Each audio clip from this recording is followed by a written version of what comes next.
Hello mga call, welcome back na naman dito sa ating YouTube channel. For today's video mga call, meron naman tayong bagong ipakita sa inyo yung ating D17V 4x2 automatic transmission RO6 engine VVT. Ito yung mga latest na mga minivan mga call. Yan, makita natin, yung color natin is color maroon, tapos high roof, then fully tinted yung unit natin. Yan, makita natin ito yung mukha ng ating model na DE17V. Suzuki Everito mga call. Then yung model niya is DE17V. Ito yung kanyang headlight, H4 halogen, 13 yung park light natin. Then ito naman yung signal light. Then dito sa harap is naglagay tayo ng steel bumper. Complete LTO registered na yan mga call. Tapos yan, inulayan natin ng black yung mga grills natin. Tapos dito sa gilid is naka-auto fold and retractable yung side mirror natin.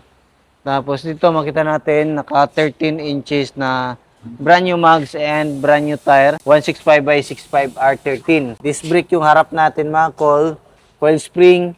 Tapos ito is naka fully undercut. So, makita natin dito is auto fold and retractable yung side mirror natin. Tapos kumpleto tayo sa rain visor. Makita din natin dito, kinulayan natin ng black yung gitna ng ating mga door para magmukhang buong salamin siya mga call. Ayan. Dito naman sa likuran, makita natin is naka-coil spring siya. Tapos naka-brake drum. Then meron siyang differential. Then rear wheel drive to mga call. Meron siyang propeller. Yan, pakita natin. Yan yung propeller natin dyan. Oh. Yan yung propeller natin. Kitang-kita natin naka-fully undercut yung unit natin. Tapos dito sa likuran mga call, makita natin naglagay tayo ng spoiler sa ating unit. Kasi yung mga original na minivan na DE17 or Suzuki Every is walang original spoiler. Nilagyan natin yan based sa request ng ating client. Din dito meron tayong original na third light, windshield washer. Tapos ito, makita natin yung ating sticker sa ating channel. Tapos, yung business natin is Dudong Lagan Auto Parts and Auto Trading, Tire and Repair Shop. Then, dito makita natin naka-wiper. Then, dito likuran is naka-manual door opener. Tapos, ito is meron tayong tail light original, signal light, reverse light, din yung ating brake light and park light. Then, dito naglagay tayo ng step board. Then, dito naglagay tayo ng plate holder para hindi mabend yung plaka natin. Tapos to makita natin yung ating dalawang camera. Ito is sa dashcam, din ito yung sa stereo. Open naman natin dito sa likuran mga call. Dito sa likuran natin, makita natin is naka brand new matting yung unit natin. Tapos yan, brand new na din yung ceiling natin. Tapos naka-captain seat yung unit natin. Yan yung captain seat natin, oh. Yung battery natin is nandito sa ilalim. Dito yung battery natin. Tapos yung spare tire, ito lang yung ikutin natin nandito sa ilalim mga call. Gamit yung tire wrench natin, may baba natin yung ating spare tire. Manual sliding yung unit natin.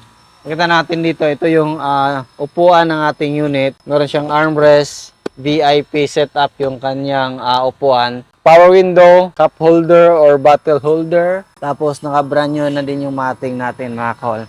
Yung kagandahan nito mga call is foldable yung upuan natin. Yan, pakita natin yung upuan natin. Foldable to mga call. Ayan, di ba? Yan, pakita natin.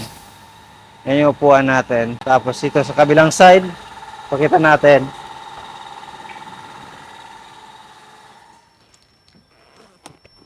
Tapos silayin natin to. Yan yung setup ng upuan natin mga kapag naka-fold. Kung kailangan natin ng malaking space para sa negosyo natin, camping, ito yung the best na sasakyan mga kol. Kasi multi-purpose, hindi lang pang-pamilya, pwede pang negosyo. Then, pwede din natin yan pang camping. Diba? Ito yung upuan natin.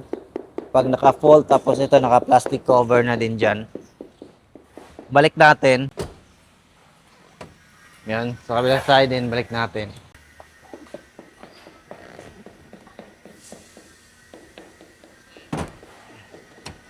Yan. Tapos ito meron tayong extra lagayan dyan.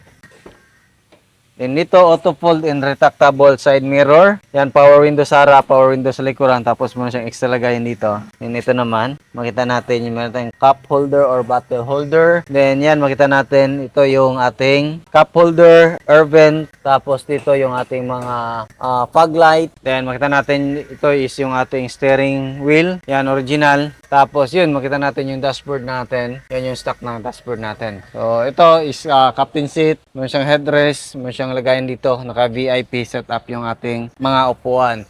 Tapos meron siyang extra lagayan sa itaas. Meron siyang mga sun visor left and right. Tapos ito yung dashcam natin. Naka 7 inches touchscreen stereo with reverse camera. So makita natin dito mga call. Latest model to mga call. Makita natin yung kanyang cluster panel is lighter na, hindi yung mga blue lights. So, yan yung latest model sa mga DE17. Ito is manufactured na sa 2020 to 2022 mga calls sa Japan. Yan, makita natin dito, meron siyang RPM, speedometer reading, then ito yung gas indicator natin. So, makita din natin dito yung eco mode, cold start at saka overheat, power steering indicator, door indicator, oil indicator, battery, and check engine indicator.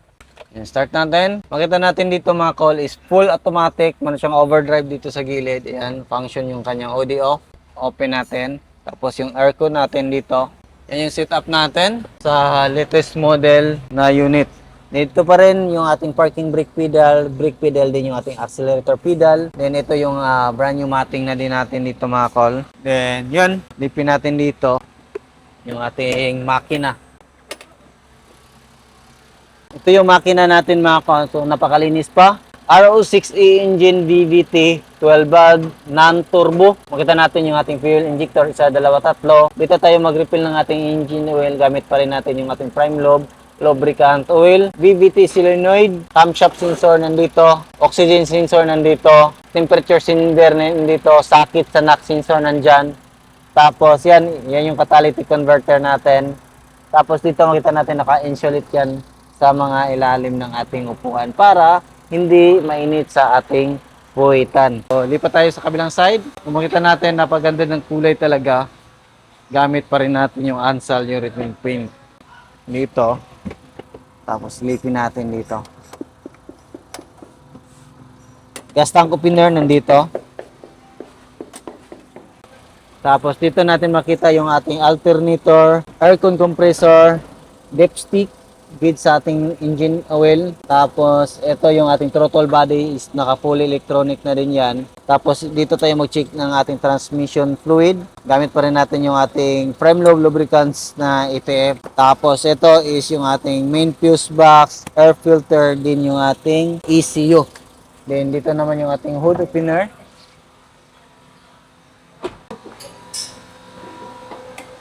Yan, makita natin dito, mga call is yung ating coolant reservoir. Then makita natin dito is yung ating windshield washer reservoir. Then yung ating brake fluid reservoir. Dito pa rin yung ating radiator at saka aircon condenser sa harap.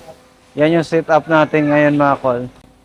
Yung presyo nito mga call is umabot siya ng 375,000 all-in kasama yung mga accessories na pinakabit ng ating client. So sa gusto mag mid to order ng ganito mga call, accept pa rin tayo ng mid to order. 6 months yung gawaan natin ngayon. Pwede kayong bumisita dito sa shop natin sa Procto, Barangay Santo Niño, Carmen, Davao del Norte, or contact sa ating contact number na 0917-8252-412 or 0920-3394-607. Then nag-accept din tayo dito ng repair and maintenance. Makita natin, marami tayong mga ginagawa ngayon. Tapos, sa mga gusto ng accessories, overland setup, awning tint, rooftop tent, available yan dito sa atin. And mga gulong, available yan dito sa atin. Sa mga accessories natin mga call, is nag-accept tayo ng credit card payment and installment sa mga PS Bank and Metrobank card holder. So, yan lang siguro yung ating video for today. Maraming salamat sa inyong patuloy na pagsubaybay. Sa bago lang sa ating channel, don't forget to like, share, and subscribe. Then click na rin yung notification bell para updated kayo sa ating next video uploads. So, ganyan ito. Ingat po mga call and bye-bye. God bless po sa ating lahat.